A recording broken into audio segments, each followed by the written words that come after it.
we're looking at a presidential commission on climate change, led by Dr. Will Happer of Princeton, the man I wrote in my book about, the man I've been urging this administration to put in charge. It looks like it may happen because Donald Trump now is feeling, the wind is at his back. The Republicans are all excited. This monkey's been lifted, the dark shadow of this report.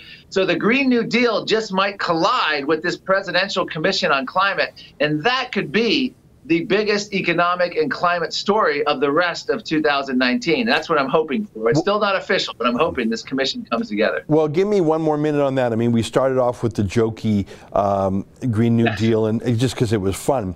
But I'm an advocate for Canada's oil sands and for fracking. That has been stopped by Canadian politics. While we were twiddling our thumbs, the United States has become a net energy exporter. And I understand it's now actually a net crude oil exporter, which I never thought was possible. Certainly, and if it's not a net oil exporter on a constant basis now, it surely will be in a year or so, according to the EPA and the Energy Information Administration. They both predict that American production will continue to grow. Yeah, we keep going over that. Yes, you're right, but the trend is there, even if it's not permanent for this year. It's amazing. I mean, Donald Trump has unleashed and just stripped away with all these regulatory, and just sent a signal to the marketplace that it's okay to start new projects, that you're not going to be shut down. That's just that signal alone, not even just the idea that he was willing to pull out of Paris, the idea that he was willing to start tossing out the clean power plan, so-called clean power plan that President Obama did, the climate plan from EPA. That has unleashed it further. But interestingly enough, here's our problem, and I'm sure Canada has the same thing, because we've had milquetoast Republicans like George H.W. Bush, George W. Bush, because we've had weak senators and congressmen, the United States has rubber-stamped the UN reports. Even the Trump administration allowed a national climate assessment last year. What did that lead to?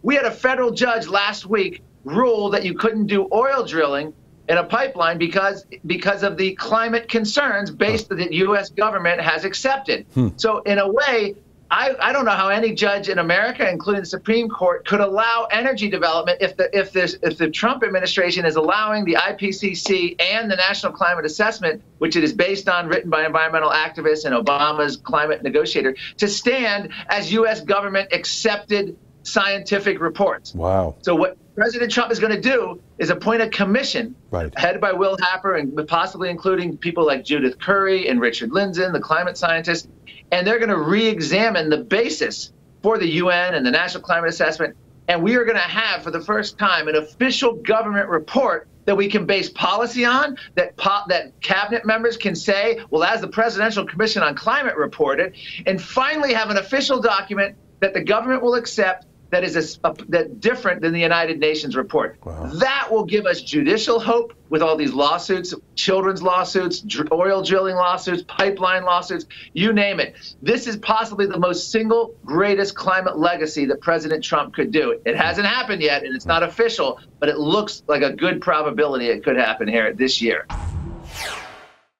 That's an excerpt from the Ezra Levant show. Every day I do a video monologue, and then I interview an interesting guest, and then I end by reading my hate mail. But you've got to subscribe to it, which you can do at therebel.media/shows.